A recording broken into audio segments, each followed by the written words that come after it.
ghosting and boundaries. When someone ghosts you, what they've given you a boundary.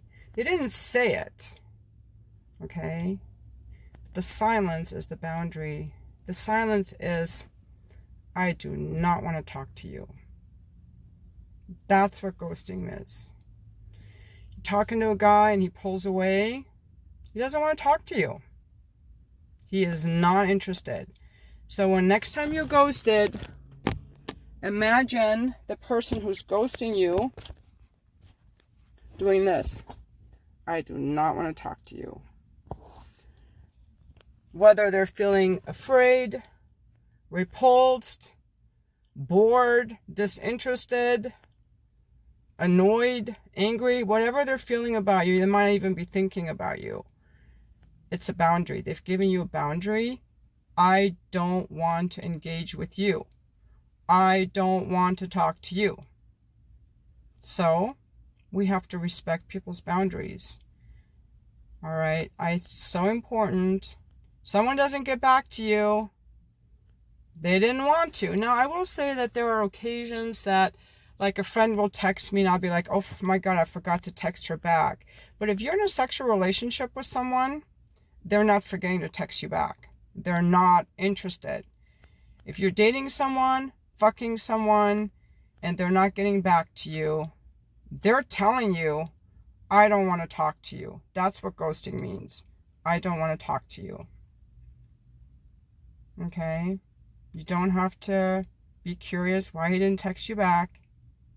He doesn't want to. So, respect his boundary and figure out whatever you have to figure out. So, that's it. That's my tip on ghosting. It might be painful, especially if you fucked someone that was a 10 for you.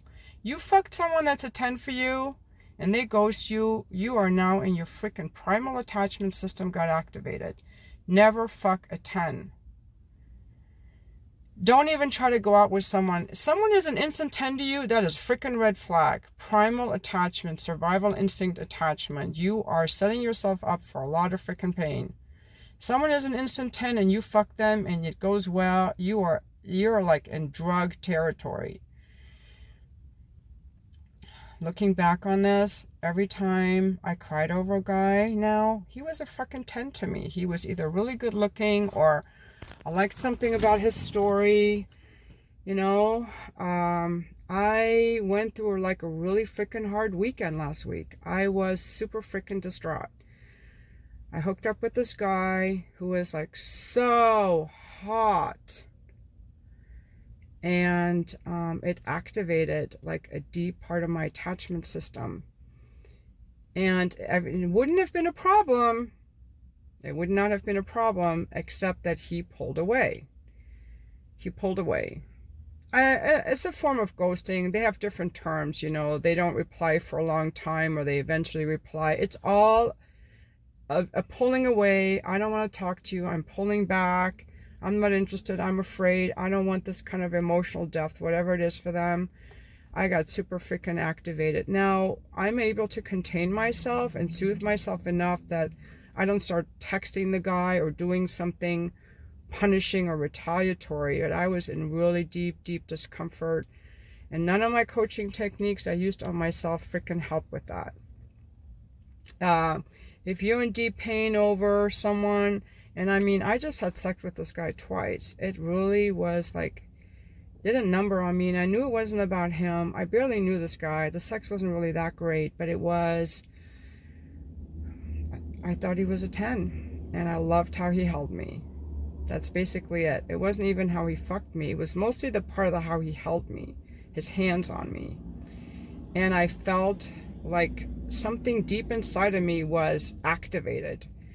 Like a childhood wound, you know, of just wanting to be held, like something deep in my attachment system. My whole body was like all weekend kind of shaky and coily inside in a way that I haven't felt in years. And that's why I had stopped hooking up. And talking to my coach yesterday, I became clear on what it was. It's because he was a 10. And she suggested to me, when you're dating, I'm just sharing what I'm learning with you guys, when you're dating, You want to date a 6, 7, or 8. And over time, as that person shares more vulnerability with you, more intimacy with you, as you feel more safe and secure, as you get to know their personality, you can build up to a 10. Your partner can end up being a 10.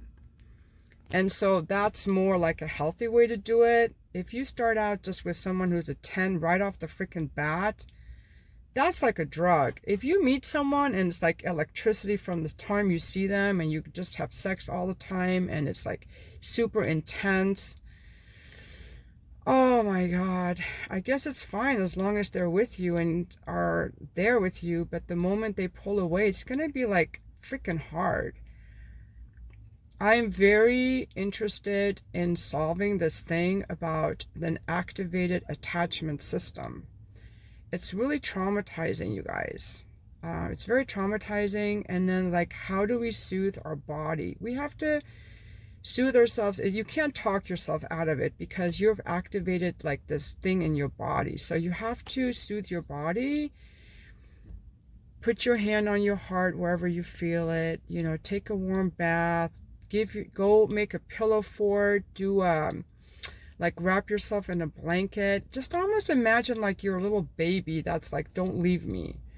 She had me do this exercise, and like, where do you feel that in your body? I'm like coiled in my chest, and she's like, what are they telling you? And all of us, I was like, don't leave me.